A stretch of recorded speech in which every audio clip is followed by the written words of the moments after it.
Hi, it's Christy with Punk Rock Sherlock, and I found even more stuff about Madeline Soto's case that is just jaw to the ground. And let's get started.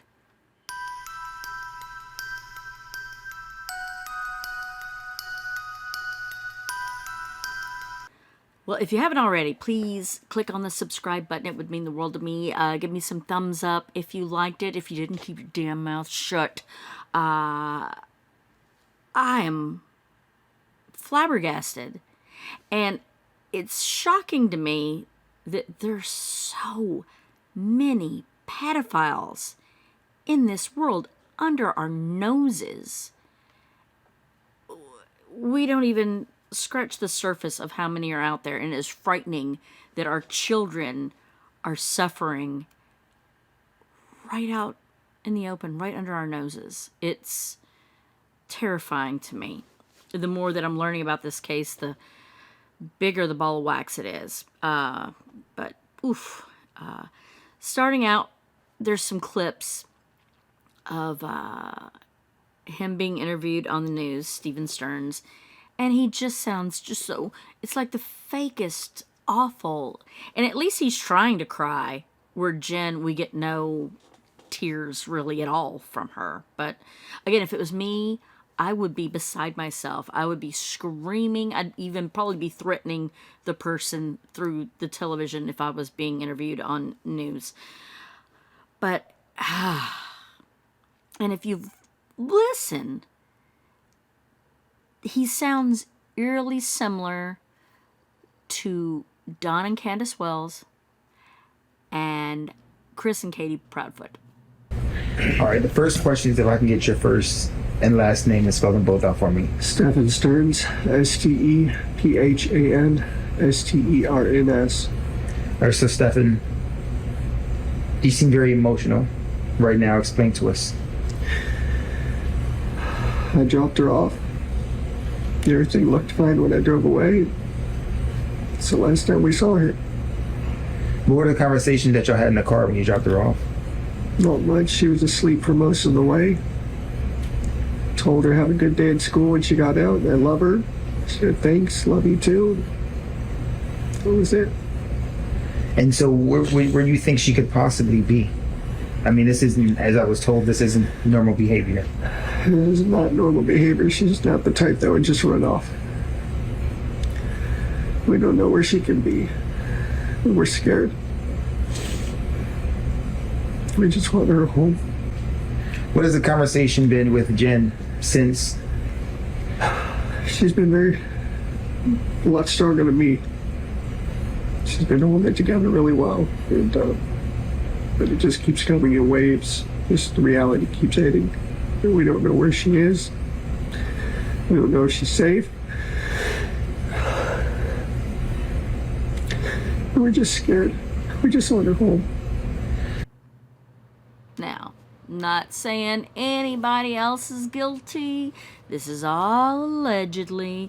This is all my theory. This is my hypothesis. But they say a lot of similar things. Like, you know, he's not a runner. Well, he says, it's not like her to run away. What did you say when she got out of the car? I said, I love you, you know. What did Katie say? I love you, Mama. Love you, puppies. It's amazing. And when you watch him talk, and everybody's got their own thing, but he looks down when he's talking and looks up, like his punctuation. Or it's like the only time he's looking up is when we know he's telling the truth. Because we know the truth now. We know he did it. I mean, he's not gone to court yet, so it's assumed. But looking down while he's lying out of his mouth and then looks up to punctuate or looks up the only time he's really telling the truth. It's disgusting. Cruising around a little bit. Okay, but I asked you earlier, you know, like what you were doing, and you said you were there for like 5 or 10 minutes, and then you came back home. Yeah, well, I went to the smoke shop, like I said. But I may have been meandering around the area, but I made my way home. Okay, but I'm asking you earlier, right? And even like the first time we talked to you, you're not telling us that you're like, just cruising the area, like you're coming home. So I need to be able to explain to my supervisors why there's such a time gap. I mean, I don't know what to say. It was just a normal day. I didn't have anything important to do. The smoke shop was supposed to open soon, so I made my way over there. Wasn't any particular rush, though. Okay, but can you help me explain to them? Because I don't know the explanation or the answer to this question, okay? So can you help me explain to them why there's such a delay in the time? No, can't explain it. I wasn't going anywhere in particular. I wasn't doing anything in particular. Just making my way to the smoke shop. Waited for them to open. They did not open. And then I left. Where did you go from there? From the smoke shop, I went home. Okay, the smoke shop is like 10 minutes from here, right? 15, 20-ish, something like that. Earlier you told us it was 10 minutes. Time is not a strong suit of mine. I'm guesstimating here. I understand, but I have to be able to explain, where you were for an hour and 20 minutes. Mm-hmm. Does that make sense? Yes. And right now I can't explain that. Okay. Smoke shop was supposed to open close to 10. I waited. They did not open. And I came home. Okay. What time specifically was it supposed to open? 10 o'clock is when it's supposed to open. So why'd you go at 8:40? Like I said, I didn't go exactly at 8:40. I went to the smoke shop after I dropped her off. But even if it was 9 o'clock, that still would have been an hour before they're supposed to open. Mm-hmm. So why would you think it would be open? I didn't think it would be open. I was hoping I would get there early enough and wait for it to open. So you would have waited an hour for it to be open? I did not wait an hour. I got there. This is when he gets a little testy. You see him go, I did not wait an hour. All of a sudden, Stephan Stern's getting testy here. Maybe 20 minutes before it opened, 15 minutes before it opened, and just sat and waited. But then you're seen coming at 10 a.m. when it's supposed to open, already coming down. Leaving because it was supposed to open at 10 a.m. I waited a few minutes after 10. They were not opening, and that's when I left. You did not wait a few minutes after 10. What do you mean? At 10 a.m., you were seen coming down southbound on Jongyong Parkway at the intersection of Jongyong At 10 Parkway. a.m., I was still in front of that shop waiting to see if they were going to turn on the open sign. Okay, but if you dropped at 8:40 and you said you only waited for a couple minutes at the smoke shop, why would you still be there at 10? I waited to see if it would open, and they did not open. We got that part. But you said you were there for a couple of minutes. Mm-hmm. And then you said you were there a couple minutes after 10. So that's... It doesn't make doesn't make sense. sense. I apologize for that. I'm trying to help you out the best that I can, but I just... Right. So, like, if you drop her off around 8:40, let's say, give or take 10 minutes, you make it to the shop around 9, the smoke shop, and you sit there and wait for a couple minutes for it to open. You said you waited for maybe 5 or 10 minutes, right? Mm-hmm. Does it make sense that you're still there at 10 o'clock? I was there at 10 o'clock. Okay, so what did you do before that? I dropped her off, and I made my way over. Not a direct route, but I made my way over there. Did you stop anywhere on your way to the smoke shop? I don't think so. Do you have problems with your memory that you can't recall what you did? Yes, I'm extremely ADHD. I'm sorry.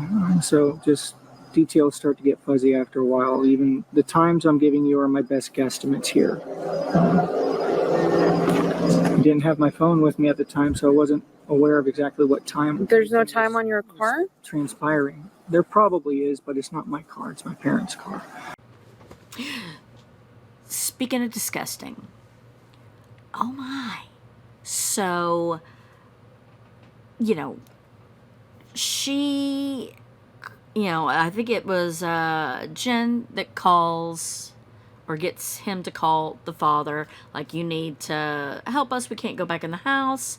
So they help put Chris Stearns, there's a lot of Chris's, put Stephan and Jen in a hotel while that's an active crime scene. Okay, now this is also the hotel. He falls asleep pretty much immediately. Jen is still in the bathroom getting ready for bed. She comes out, he's out. She goes to sleep. During the course of the night, he's gone.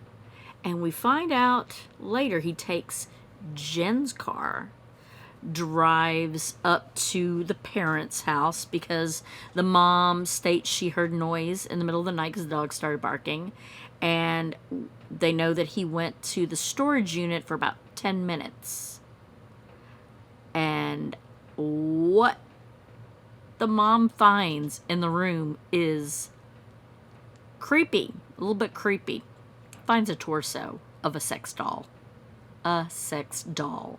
So, but she's, all this is going on. They're put up in a hotel. I'm not sure if he's arrested at this point yet. But the cops come to talk to, Stephan's parents. And she's screaming out for Maddie. Screaming out for Madeline. Because at first she sees the torso. She thinks it's Madeline. She realizes it's a sex doll. So she's crazy beside herself. And knowing the guilt.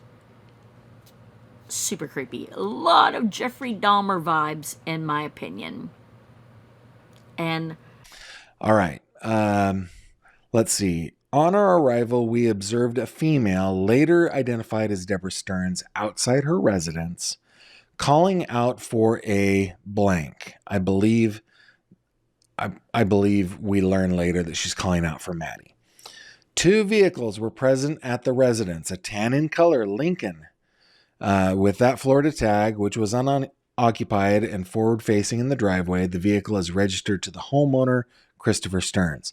The second vehicle was parked in the swale in front of the residence. This vehicle was facing east. It was also unoccupied and is described as a dark gray brown colored Honda with that Florida tag. This vehicle is registered to Stephan Stearns. Both vehicles were visually inspected and nothing overtly suspicious was observed. Contact was eventually made with Deborah, who was very emotional during our initial interaction. Initially, Deborah only appeared to be upset by a, quote, torso she found in her son Stephan's room. Why he had a room in their home at 37. We've talked about this. I need to get over it. Okay. Deborah would elaborate on this torso and described it as a sex doll. This was later determined to be a rubber plastic sex toy found by Deborah when she was cleaning the room where Stephan had been staying.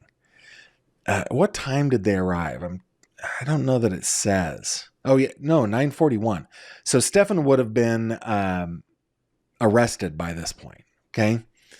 This was later determined. Okay, blah, blah, blah. She was cleaning the room where Stephan had been staying. Deborah advised that Stephan was not here, but she believed he had returned to the property last night. So maybe he hadn't been arrested yet.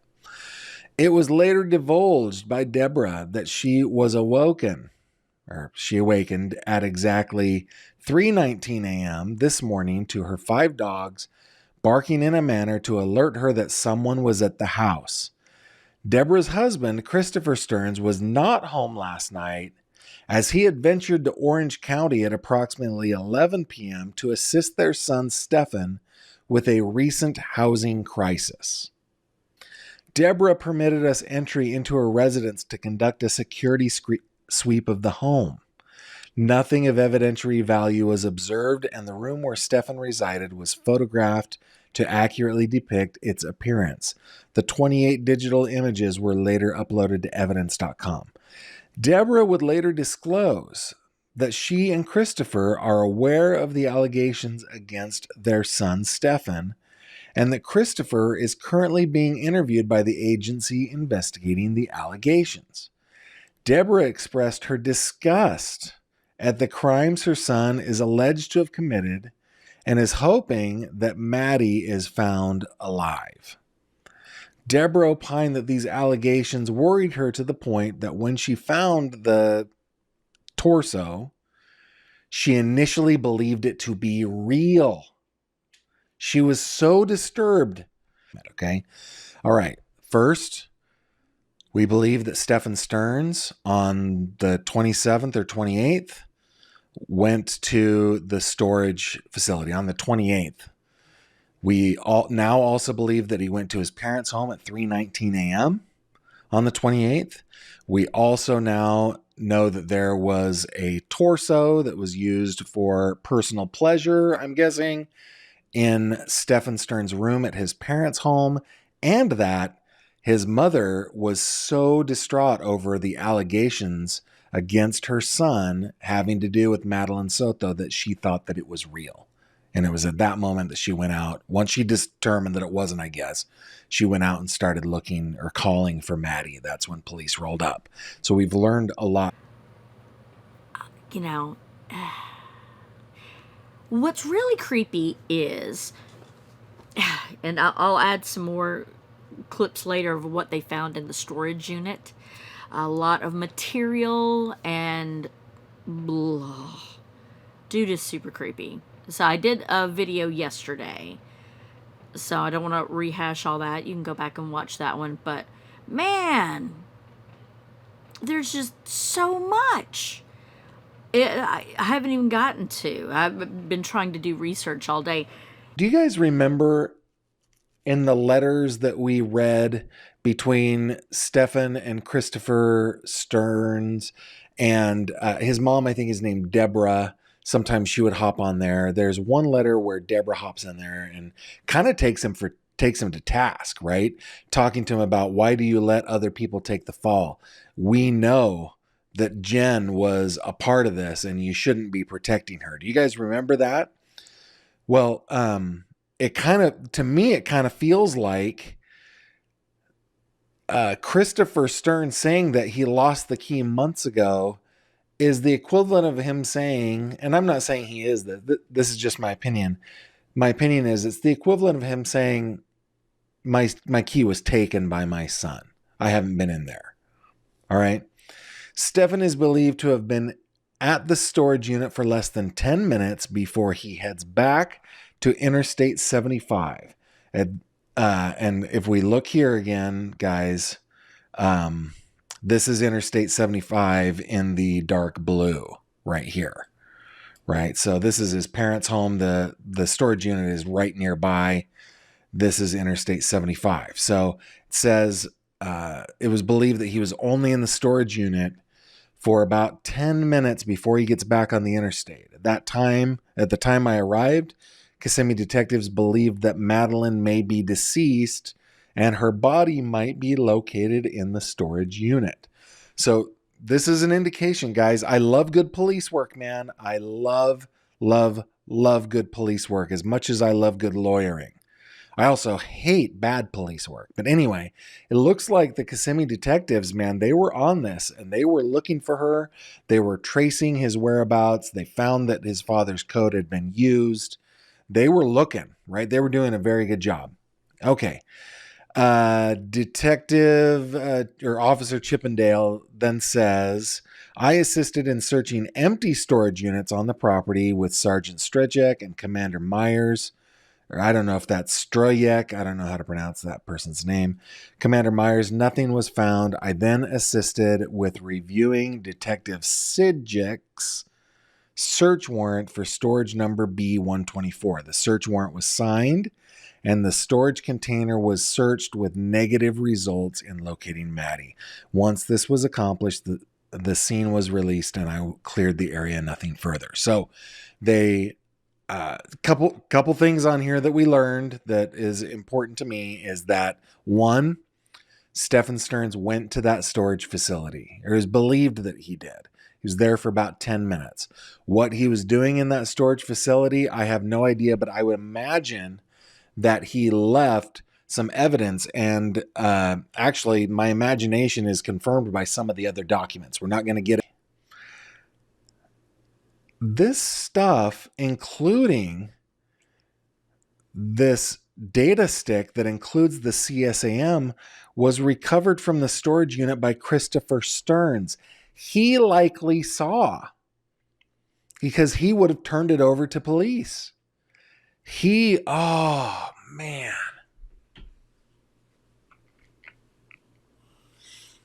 Oh my goodness. Listen, I don't know how involved Christopher and Deborah Stearns were in this.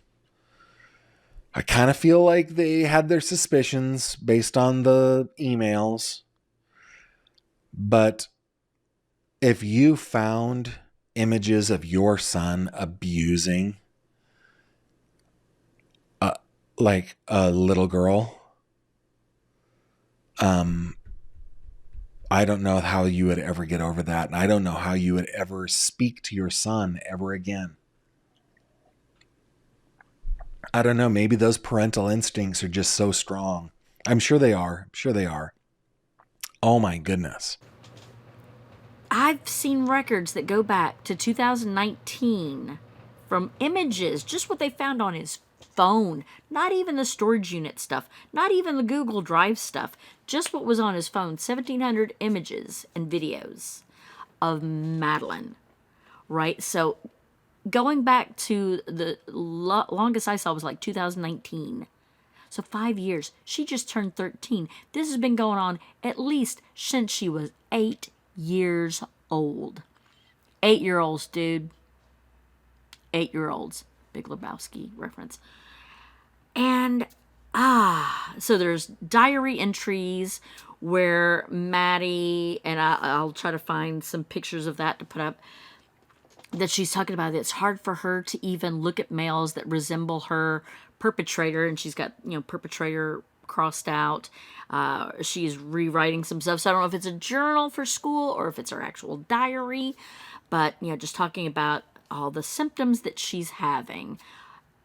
And then this poem that evidently was on Jen's Instagram, I think it was. I'm going to try to fix a little light here. That was on Jen's Instagram. I don't know who wrote the poem or put the poem up. Hey. I'm not even sure whose handwriting it is in, but it's talking about holding her when she died. Super creepy. Nonetheless. Whose handwriting is it in? Did Stephan write it? Did Jen write it? Did it come from a friend? We don't know. I don't know where it was. I've just heard that it was put up on Jen's Instagram. Now, talking about sex. Now, she's on all these meds for bipolar, and some of the medications can affect your sex drive. But everything I'm finding seems to almost sound the other way around. It almost seems like Jen wanted sex. She even said to one of her roommates that they'd not had sex in 6 months, and that's why she'd broken up with him at one point. So the only places he's really lived that I'm finding out, his mother's house and Jen's house, kind of going back and forth. Even when he was dating another chick, didn't really stay at her house, stayed at those two places, even when he's dating another woman. Okay, called the sex vanilla, Jen did. Now, a prude, I don't think would use the word vanilla when they're talking about sex with the other person. That seems like the person that's wanting the sex. He wanted anal, and she was like, no, I don't want any of it. Okay, I'm going to pump the brakes on you real quick.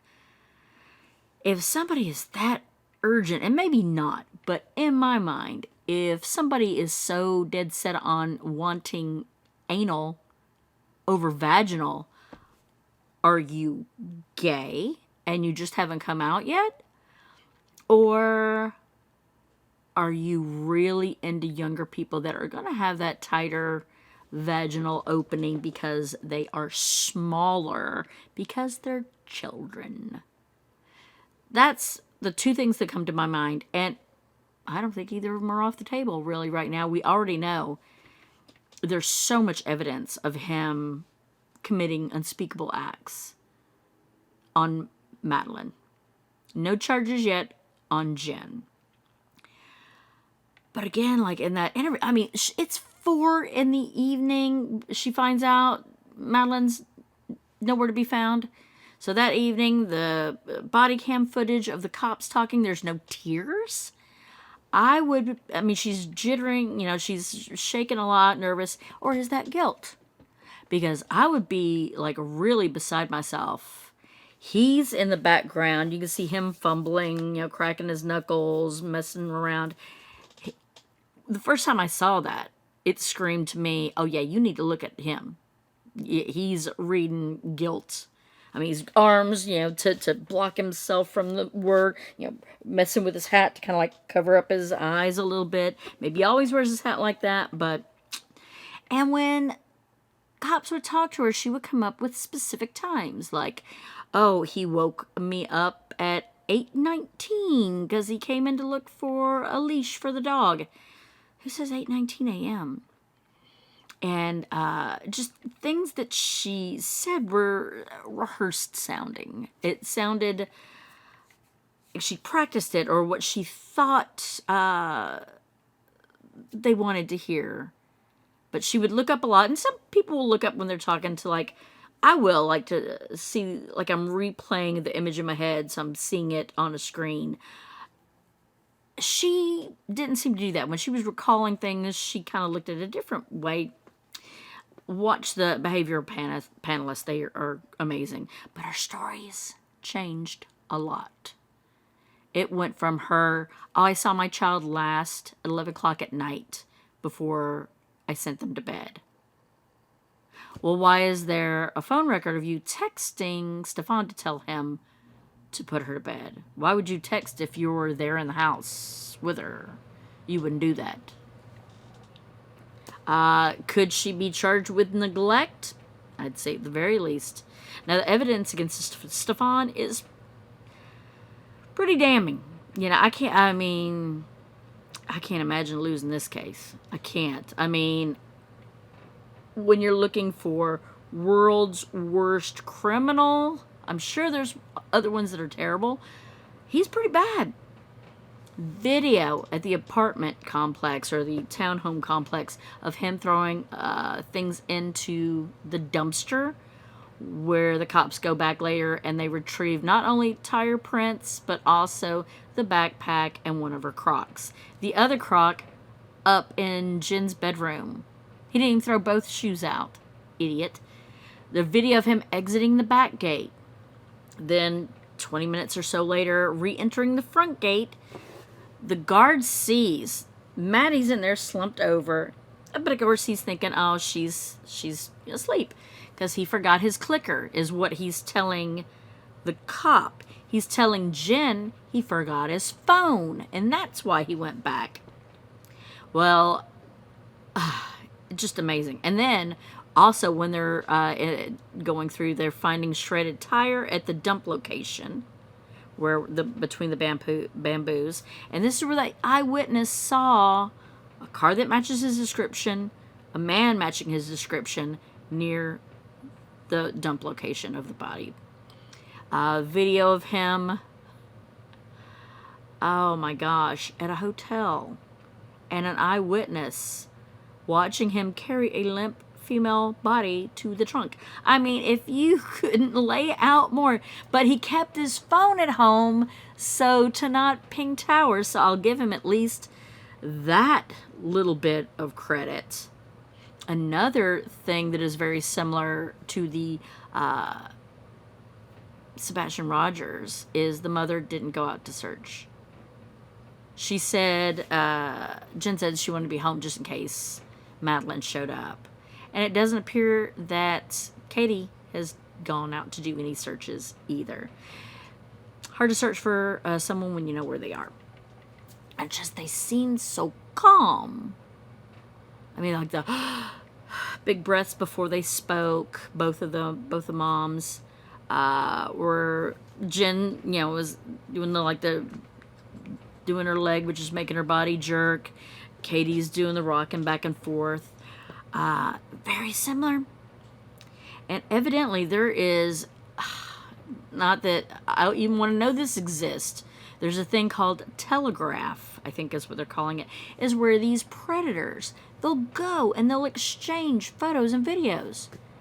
It's like a baseball card trading, but done digitally and with pervs. It's disgusting, and Stephan was a part of it. So as we've learned, he lived with Jen. He lived with his parents. There was one woman who came forward after all this came out and didn't want to be told, so identified. She said that he had trouble getting an erection. If you've seen him without his shirt, I can totally see why. And who also wouldn't have trouble getting an erection? Someone who's either a pedo or someone who is homosexual. Just saying. And was Stephan abused as a child? Possibly. There's some people saying that his mother was a beast. Not sure what that means. But maybe he has a bad image of women. Maybe he was sexually assaulted as a child himself. You know, we don't really know at this point, but possible.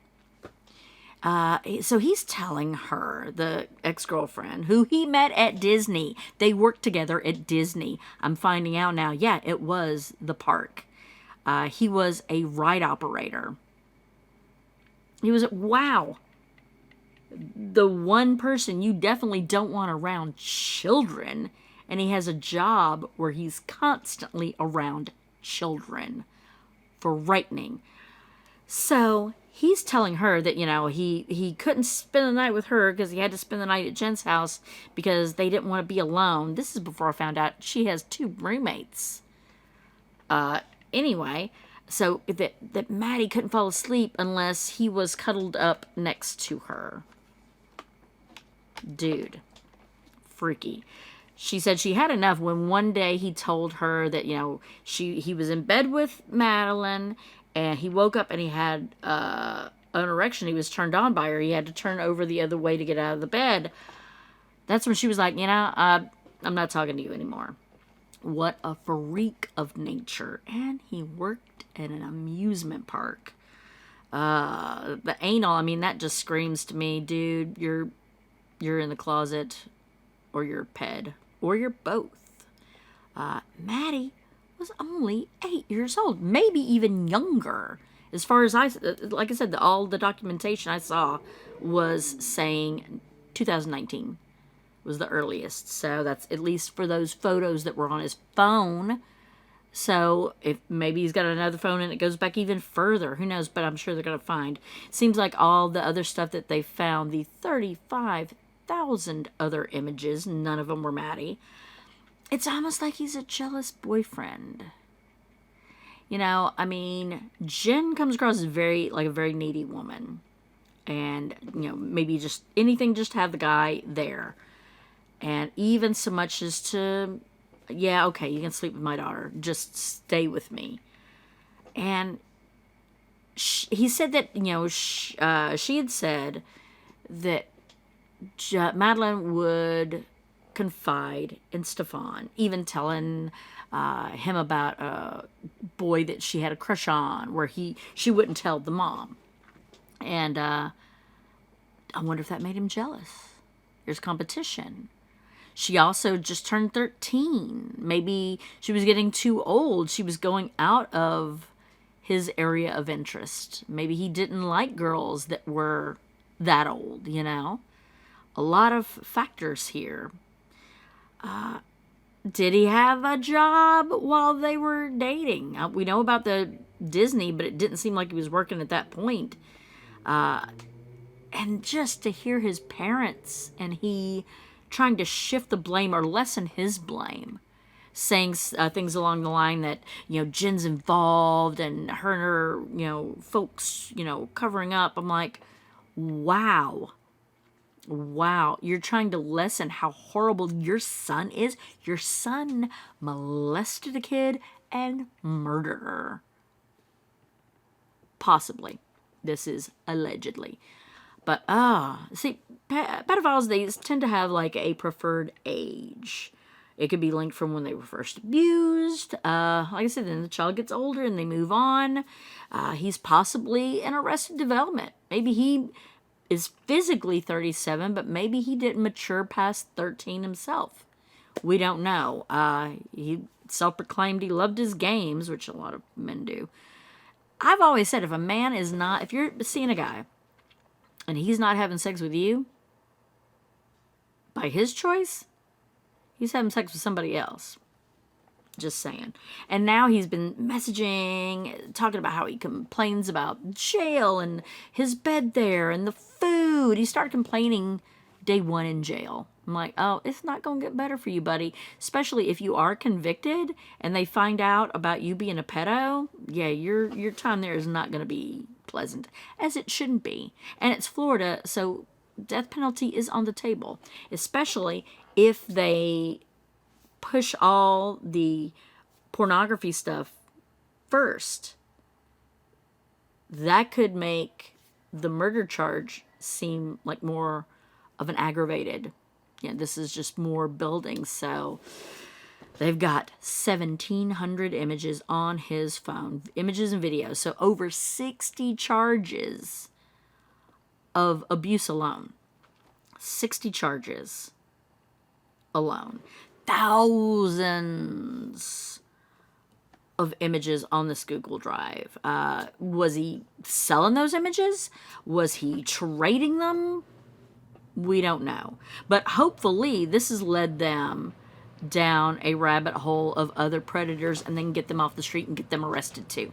So hopefully, let's hope something good like that has come out of it. Because in the search in his father's storage unit, that's where they found a lot of stuff, a lot more stuff.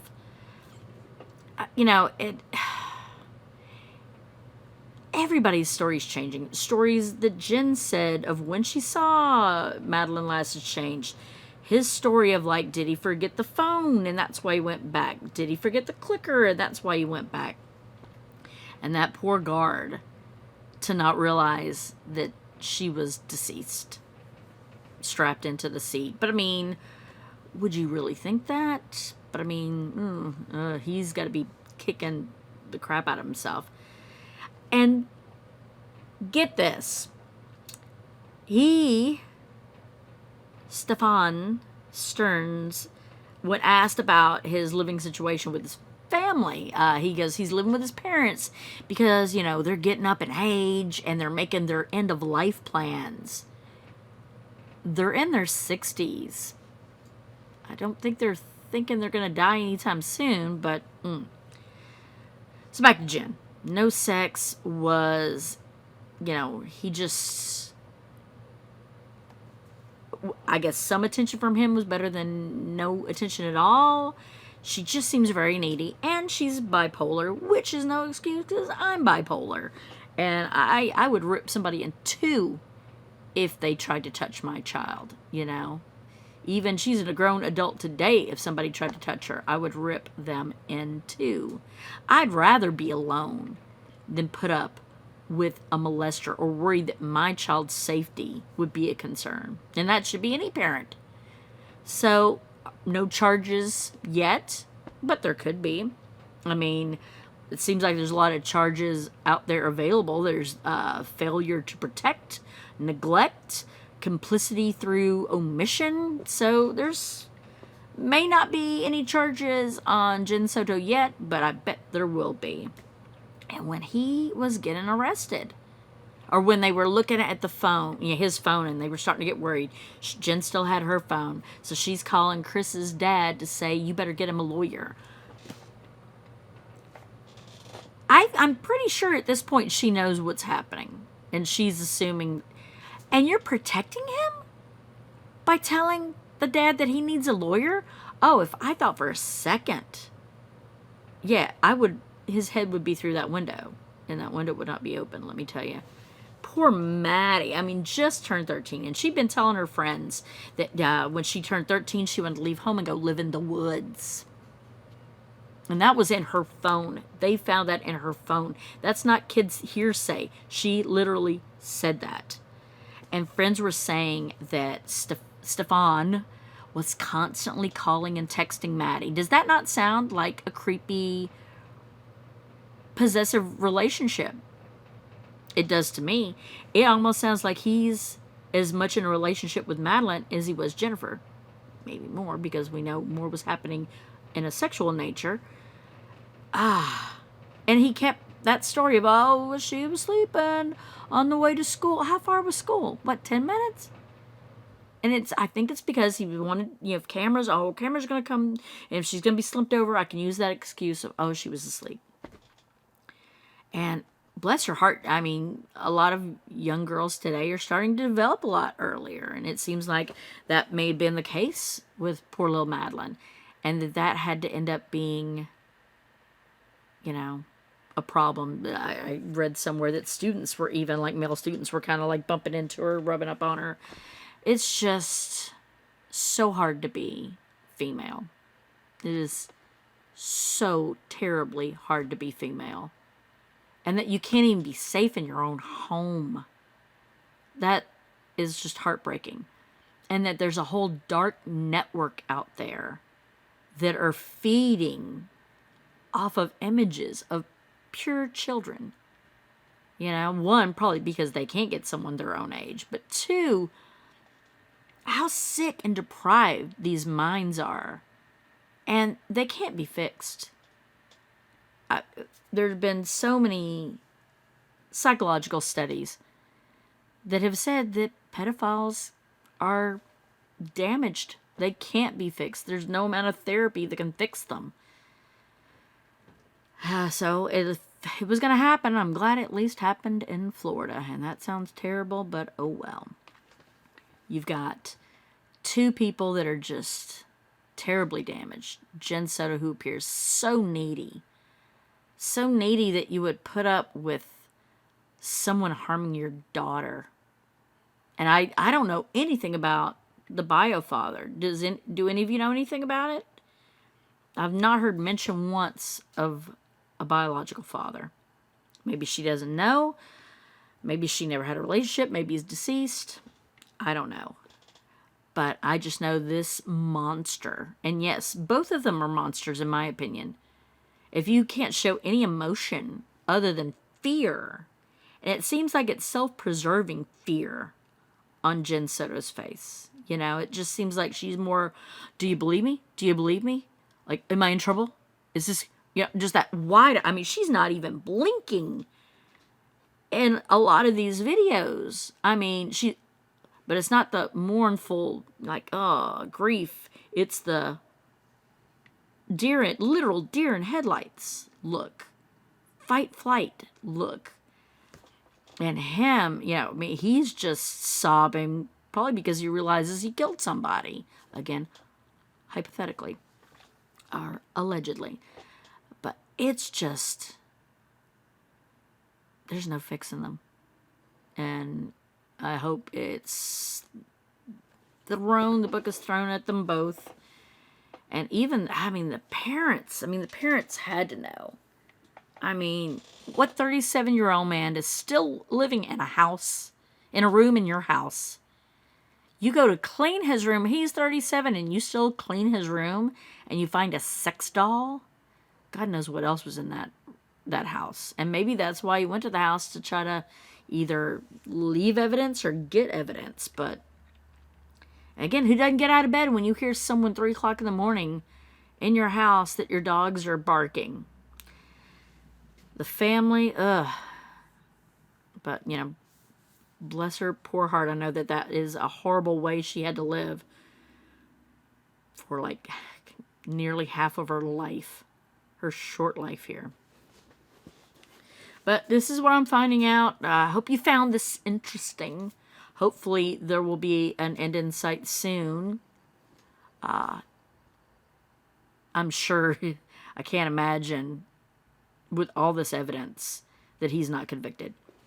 And maybe charges soon brought up against Jennifer Soto. I hope so.